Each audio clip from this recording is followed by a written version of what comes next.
vampire. এক অসম্ভব অসাধারণ ভালোবাসার গল্পে তোমাদেরকে স্বাগতম, যেখানে আমরা একটি সাধারণ মেয়েকে ভ্যাম্পায়ারের প্রেমে পড়তে দেখব, যেই ভালোবাসাকে পরিপূর্ণতা দেওয়ার জন্য শত বাধা বিপত্তি পার করে পুরো দুনিয়ার থেকে বিষয়টাকে গোপন রেখে অন্য জগতের শক্তিশালী ভ্যাম্পায়ারদের সাথে লড়াই করতে দেখব। যেই ভালোবাসার গল্পটি এতটাই সাড়া ফেলেছে যে গল্পটি শেষ করা হয়েছে পুরো 5টি মুভিতে। আমি একে একে প্রথম 3টি মুভি সিরিয়াল অনুযায়ী তোমাদের কাছে উপস্থাপন করেছি। আজ চতুর্থ মুভিটি তোমাদের সামনে উপস্থাপন করতে যাচ্ছি। হ্যাঁ, আজ আমরা দেখব the toilet Saga breaking down part 1। তোমরা যদি এখনো মুভির প্রথম 3টি পর্ব না দেখে থাকো, তবে প্রথম মুভি 3টি তোমরা আমার চ্যানেলে অথবা এই ভিডিওর ডেসক্রিপশনে এবং কমেন্ট বক্সে লিংক পেয়ে যাবে। মুভি 3টি অবশ্যই দেখে নিও। তো চলো আর কথা না বাড়িয়ে সর্বকালের সর্বসময়ের অসাধারণ এই মুভিটি শুরু করে দেয়া যাক। একটি আমন্ত্রণপত্র হাত থেকে ছুঁড়ে ফেলে দিয়ে রাগের মাথায় বৃষ্টিতে জঙ্গলে চলে যাচ্ছে জেকব। এই আমন্ত্রণপত্রটি আর অন্য কিছু নয়, এটা বেলা এবং এডওয়ার্ডের বিয়ের আমন্ত্রণপত্র। বেলার বাবা মা অনেক আনন্দিত, আর বেলাকে পরিপূর্ণরূপে প্রস্তুত করছে এডওয়ার্ডের বোন অ্যালিস। পরিবারের সবাই মিলে বিয়ের মঞ্চ সাজাতে ব্যস্ত। বেলা বাসায় চলে আসলে রাতে বেলার থেকে এডওয়ার্ড নিজের ব্যাচেলার পার্টির জন্য অনুমতি নিতে আসে। তখন এডওয়ার্ড বলে যে আমি তোমার সাথে অনেস্ট থাকতে চাই, আর সময়ে সময়ে আমি অনেক মানুষদেরকে মেরে তাদের রক্ত খেয়েছি, কিন্তু তারা কেউ ভালো মানুষ ছিল না। আমি অনেক চেষ্টা করেও নিজেকে ঠিক রাখতে পারিনি, এই জন্য আমি নিজেও নিজেকেই অনেক দোষারোপ করেছি। বেলা একটাই কথা বলে যে তুমি যাদেরকে মেরেছ তারা কেউই ভালো মানুষ ছিল না, তাই আমি তোমাকে মোটেও খারাপ বলবো না। এডওয়ার্ডকে এসে নিয়ে যায় জ্যাসপার এবং অ্যামেট। ওরা আজকের ব্যাচেলার পার্টিতে কিছু সিংহ এবং ভাল্লুক মেরে রক্ত খাবে। বেলা একটি শান্তির ঘুম দেয় আর নিজের বিয়ের স্বপ্ন দেখে, কিন্তু বেলা সেখানে নিজের বিয়ের মঞ্চে ভলচিউরিদের দেখতে পায় এবং দেখতে পায় যে ও আর এডওয়ার্ডের পায়ের নিচে সবার মৃতদেহ পড়ে আছে এবং ওরা রক্তাক্ত হয়ে আছে। এই ভয়ানক দুঃস্বপ্নের জন্য একটি ভালো ঘুম ঘুমাতে পারে না বেলা। সকালে অ্যালিস এবং রোজালি দুজন মিলে যখন বেলাকে সাজাচ্ছে, তখন বেলার বাবা মা এডওয়ার্ডের বাসায় এসে পৌঁছায় এবং সে বাসায় গ্র্যাজুয়েশন ক্যাপের ফ্রেম দেখে দুজনই অবাক হয়ে যায়। বেলার মা বেলাকে দেখে কান্না করে দেয়। বেলার বাবা মা মিলে বেলাকে তাদের পরিবারের একটি হেয়ার ক্লিপ দেয় আর বলে যে বেলা যেন বেলার মেয়ের বিয়েতে এটাই গিফট করে। বেলার মন একটুর জন্য খারাপ হয়ে যায়, কারণ বেলা জানে যে ওর সন্তান কোনোদিন হবে না। সবাই বেলার অপেক্ষায় বসে আছে। বেলা একটু ভয় পেলেও ওর বাবা ওর সাহস জগিয়ে নিজের সাথে করে নিয়ে বিয়ের মঞ্চে এসে পৌঁছায় এবং বেলাকে এডওয়ার্ডের হাতে তুলে দেওয়া হয়। সবাইকে সাক্ষী রেখে বেলা এবং এডওয়ার্ড বিয়ের বন্ধনে আবদ্ধ হয়ে দুজন দুজনকে চুমু দেয়। একটু সময়ের জন্য দুজন একটি অন্য জগতে হারিয়ে যায়। সবাই ওদের জন্য অনেক আনন্দিত ছিল। সবাই একে একে ওদেরকে শুভেচ্ছা জানায়। তবে একটি ভ্যাম্পায়ার মেয়ে ছিল যে কিনা লরেন্টের গার্লফ্রেন্ড। সেই মেয়েটি রাগ করে চলে যায়, কারণ লরেন্টকে উলফরা মেরে ফেলেছে, আর সেই খুনি উলফকে বিয়েতে আমন্ত্রণ করা হয়েছে বলে। কিভাবে লরেন্ট মারা গিয়েছে সেই ঘটনা আমি ইতিমধ্যেই তোমাদেরকে মুভির 2য় পর্বে দেখিয়েছি। যাই হোক, সবাই নতুন দম্পতিদের জন্য কিছু না কিছু কথা বলে। এডওয়ার্ডের পরিবার, বেলার পরিবার এবং ওর বন্ধু বান্ধবীরা সবাই কিছু না কিছু বলে ওদেরকে একটি সুন্দর বিবাহিত জীবনের শুভেচ্ছা জানায়। তবে বেলাকে উদ্দেশ্য করে এডওয়ার্ড এমন কিছু কথা বলে যা সবার মন ছুঁয়ে যায়। বেলা অপলক দৃষ্টিতে তাকিয়ে থাকে এডওয়ার্ডের দিকে। পৃথিবীর ইতিহাসে কোনো ভ্যাম্পায়ার এতটা ভালো আর কাউকেই বাসেনি যতটা আমাদের এডওয়ার্ড বেলাকে বেসেছে। সবাই যখন নাচ গান করে ওদের সময় পার করছে, তখন বেলার সাথে দেখা করতে আসে জেকব। জেকবকে পেয়ে বেলা অনেক আনন্দিত হয়ে যায়। জেকব কিছুক্ষণ বেলার সাথে নাচ গান করে। তারপর জেকব অনেক ক্ষেপে যায় যখন ও জানতে পারে যে বেলা ভ্যাম্পায়ারে পরিবর্তন না হয়েই এডওয়ার্ডের সাথে হানিমুনে যাবে। জেকব বলতে থাকে যে বেলা এমনটা করলে ও মারা যাবে, আর তখনই সেখানে এডওয়ার্ড এসে পৌঁছায়। আর জেকব এডওয়ার্ডকে মারতে চাইলে জেকবের বন্ধুরা এসে ওকে থামিয়ে ফেলে। সবাই বেলা এবং এডওয়ার্ডকে বিদায় জানায়। বেলার মা এবং বাবা কান্নাই করে দেয়। বেলা নিজেও জানে না ওকে কোথায় নিয়ে যাওয়া হচ্ছে। এডওয়ার্ড বেলাকে সারপ্রাইজ দেবে। বেলা এবং এডওয়ার্ড রিওতে খুবই রোমান্টিক একটি মুহূর্ত পার করে। এরপরেই ওরা একটি স্পিড বোটে করে একটি পার্সোনাল আইল্যান্ডে এসে পৌঁছায়। এই আইল্যান্ড এডওয়ার্ডের বাবা ওকে গিফট করেছে। ওরা দুজন ওদের প্রথম রাতের প্রস্তুতি নেয়। বেলা একটু নার্ভাস ছিল, তাই এডওয়ার্ড বেলাকে একটু একা করে দিয়ে সমুদ্রে চলে যায়। বেলা নিজেকে প্রস্তুত করা নিয়ে ব্যস্ত হয়ে পড়ে। একে একে বেলা নিজেকে পুরো ফ্রেশ করে জামা চেঞ্জ করার সময় দেখতে পায় যে এডওয়ার্ডের বোন অ্যালিস এমন সব পোশাক বেলার ব্যাগে ভরে দিয়েছে যে পোশাক পরা আর না পরা একই কথা।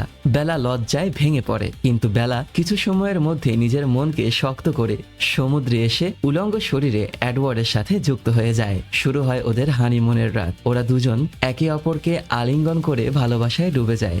বেলাকে আদর করতে গিয়ে এডওয়ার্ড ঘরের সবকিছু ভেঙে ফেলে।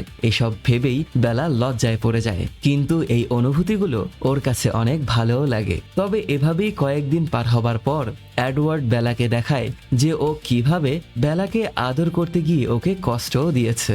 বেলার শরীরে এডওয়ার্ডের আঁচড় আর কামড়ের দাগ দিয়ে পুরো শরীর নষ্ট হয়ে যাচ্ছে। তাই বেলা জোর করা সত্ত্বেও এডওয়ার্ড বলে যে ও আর বেলাকে কষ্ট দিতে পারবে না। ওরা দুজন দূরত্ব বজায় রাখা শুরু করে। দিন পার হতে থাকে এভাবেই। বেলা এডওয়ার্ডকে কাছে পাওয়ার জন্য বিভিন্নভাবে এডওয়ার্ডকে লোভে ফেলার চেষ্টা করে, কিন্তু এডওয়ার্ড কোনোভাবেই নিজেকে বেলার ফাঁদে ফেলতে একেবারেই রাজি ছিল না। বেলা যা কিছুই করুক কোনো কিছুই কাজে আসছিল না। বেলার মন ভাঙতে শুরু করে। এক পর্যায়ে বেলা একটু আদর ভালোবাসার জন্য এডওয়ার্ডকে রিকোয়েস্ট করা শুরু করে, আর ওরা আবারও শারীরিক সম্পর্কে জড়িত হয়। জেকব ভাবতে থাকে যে হয়তো বেলা আর বেঁচে ফিরে আসবে না, আর যদি এমনটাই হয় তবে ও এডওয়ার্ডকে মেরে ফেলবে। কিন্তু জেকবের এই সিদ্ধান্তের বিরুদ্ধে ছিল ওদের উলফ প্যাকের লিডার স্যাম। তাই জেকব ওর কিছু কাছের মানুষদের সাথে ওর লিডার স্যামের বিরুদ্ধে যাওয়ার সিদ্ধান্ত নিতে থাকে। বেলা এবং এডওয়ার্ডের সেই আইল্যান্ডের বাড়িতে দুজন হাউসকিপার এসে পৌঁছায়। তারা বাড়ির সবকিছু ভাঙচুর দেখে দুজনই অনেক ভয় পেয়ে যায় এবং সন্দেহ করে। এভাবেই আরো কিছুদিন পার হবার পর একদিন সকালে বেলা খাবার খাওয়ার সময় অসুস্থ হয়ে পড়ে। বেলা তখন গিয়ে বুঝতে পারে যে ওর পিরিয়ডের সময় লেট হয়ে গেছে, আর তখন বেলা বুঝতে পারে যে ও আসলে প্রেগনেন্ট। কিন্তু ভাম্পায়ারদের সাথে এমনটা কখনোই সম্ভব নয়। অ্যালিস সাথে সাথেই বেলাকে ফোন করলে অ্যালিসের সাথে কথা বলা অবস্থায় বেলার পেটের মধ্যে কিছু একটা নড়ে চড়ে বসে। এইটা বেলা বুঝতে পারে। অ্যালিস সাথে সাথেই এডওয়ার্ডকে জানায় যে বেলাকে দ্রুত বাড়িতে নিয়ে আসার জন্য, নয়তো ওরা আগে থেকেই কিছু কনফার্ম জানাতে পারছে না। এডওয়ার্ড বাতাসের গতিতে ব্যাগ গোছানোর সময় সেই হাউসকিপার চলে আসে। হাউসকিপার মহিলাটি এডওয়ার্ডকে বলতে থাকে যে তুমি মেয়েটিকে মেরে ফেলবে, কিন্তু এডওয়ার্ড অনেক অনুরোধ করলে মহিলাটি বেলার পেটে হাত রেখে বলে যে মৃত্যু, আর কিছুই বলে না। আর ওরা দুজনই অনেক বেশি ভয় পেয়ে যায়। এডওয়ার্ড খুব দ্রুত বেলাকে নিয়ে ফ্লাইটে করে দেশে ফিরে আসে। তার বেশ কয়েকদিন পরের কথা। বেলার বাবার কাছ থেকে জেকব জানতে পারে যে বেলা ফোন করেছিল এবং বেলা নাকি অনেক অসুস্থ, তাই ওর দেশে ফিরতে আরো সময় লাগবে।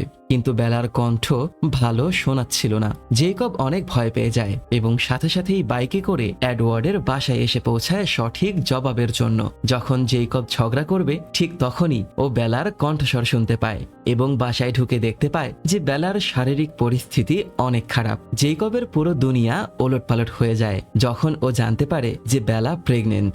জেকব অনেক চেঁচামেচি করে সেই বাচ্চাটি নষ্ট করার জন্য, কিন্তু বেলা এই সিদ্ধান্তের বিপক্ষে। ওর কথা যে আমার বাচ্চা আমি অবশ্যই রেখে দেব, আমি একেবারেই বাচ্চাটিকে নষ্ট করব না। এডওয়ার্ড জেকবকে অনুরোধ করে বেলাকে বোঝানোর জন্য, কারণ এডওয়ার্ডের ধারণা যে বেলা জেকবের কথা শুনবে। জেকবের অনেক বোঝানোর পরেও বেলা নিজের সিদ্ধান্তে অটুট থাকে এবং কোনোভাবেই ওর পেটের সন্তানকে নষ্ট করবে না এটাই বলে। যদিও বা ওরা সবাই কনফার্ম না যে বেলার পেটে কোনো আজব কিছু আছে কিনা।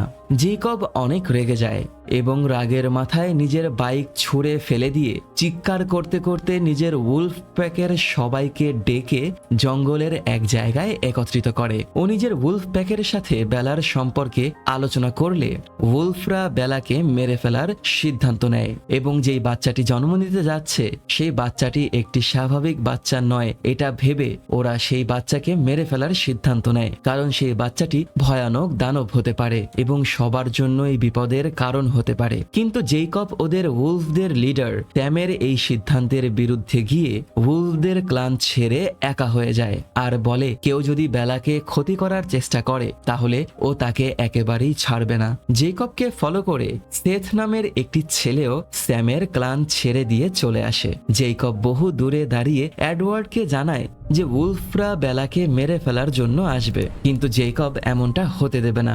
সেথকে ফলো করে ওর বোন লিয়াও জেইকবের গ্রুপে যোগ দেয়। জেইকব এবং এডওয়ার্ডের পরিবারের সবাই একটি মিটিং করে যে কিভাবে উলফদের আক্রমণ থামিয়ে বেলাকে রক্ষা করা যায়। সবাই মিলে একটি প্ল্যান করে।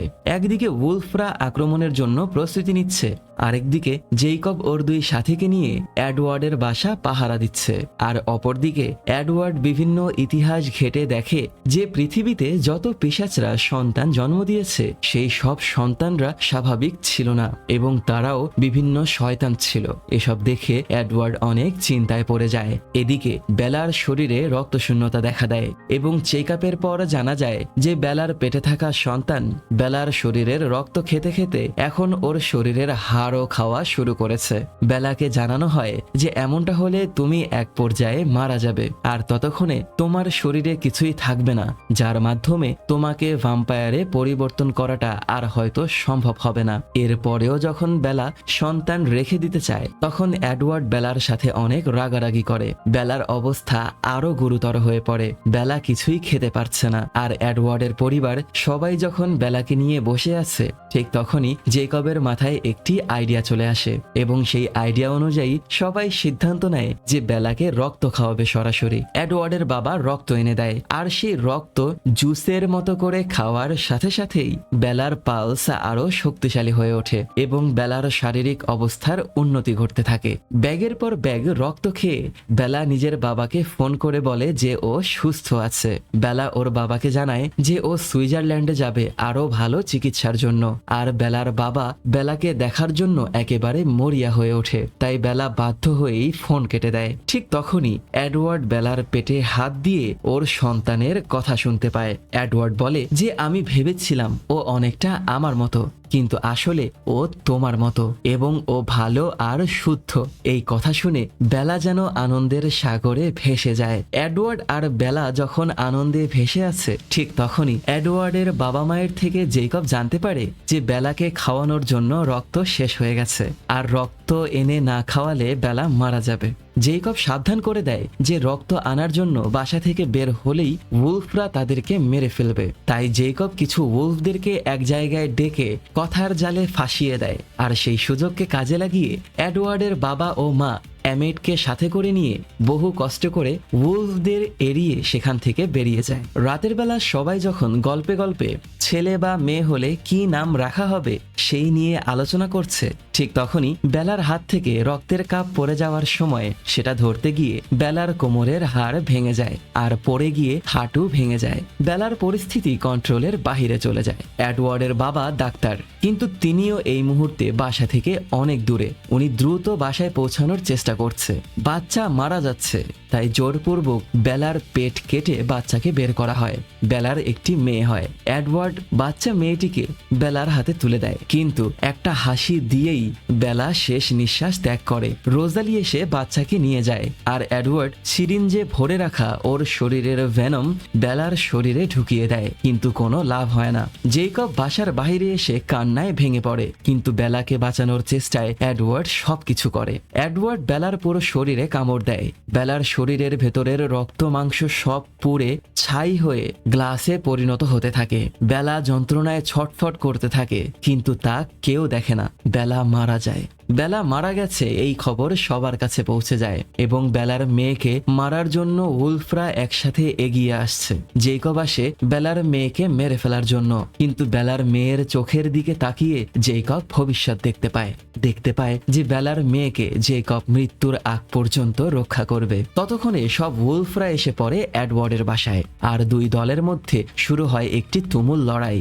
কিছু সময়ের মধ্যেই এডওয়ার্ডের বাবা, মা এবং অ্যামেটো এসে সেই যুদ্ধে যোগ দেয়। দুই দলেরই কেউ না কেউ আহত হয়। যখন ভ্যাম্পায়ারদেরকে একেবারেই ঘিরে ফেলে উলফরা, তখন জেকব এসে উলফদের লিডার স্যামের কাছে লড়াই বন্ধের জন্য বেলার মেয়ের ওপর নিজের ইমপ্রিন্ট করে। এটা উলফদের সব থেকে শক্তিশালী আইন। কোনো উলফ কারো উপরে ইমপ্রিন্ট করলে তাকে কখনোই অন্য কোনো উলফরা মারতে পারবে না। তাই বাধ্য হয়েই সব উলফরা সেখান থেকে চলে যায়। বেলার মৃতদেহকে সুন্দর করে ধুয়ে মুছে ভালো পোশাক পরিয়ে দীর্ঘ সময় রেখে দেওয়ার পর একাই ওর শরীরের ক্ষত ঠিক হয়ে যাওয়া শুরু হয়। হাত পা ফুলে ওঠে, এমনকি চুলের রং পরিবর্তন হয়ে যায়। ওর শরীরের ভেঙে যাওয়া হাড্ডিগুলো একাই জোড়া লেগে যায়। ওর চোখের সামনে দিয়ে ওর পুরো জীবনের স্মৃতি একবার দেখা দিয়ে যায়। পরিবারের সবাই বুঝতে পারে যে বেলা আবারও জীবিত হচ্ছে, আর বেলা ঠিকই এক নতুন ভ্যাম্পায়ারের রূপে জন্ম নেয়। এর মাধ্যমেই আমাদের এই অসম্ভব অসাধারণ মুভিটির চতুর্থ পর্বের সমাপ্তি ঘটে। পঞ্চম মুভিতে আমরা আমাদের বেলাকে ভ্যাম্পায়ারের রূপে নতুন ক্ষমতার সাথে জীবন সাজাতে দেখব। নিজের মেয়েকে বাঁচানোর জন্য ভলচিউরির সাথে যুদ্ধ করতে দেখব। পঞ্চম মুভিটি তোমরা আমার চ্যানেলে পেয়ে যাবে, অথবা এই ভিডিওর ডেসক্রিপশনে এবং কমেন্ট বক্সে লিংক পেয়ে যাবে। পঞ্চম মুভিটি দেখার আমন্ত্রণ জানিয়ে এখানেই বিদায় নিচ্ছে।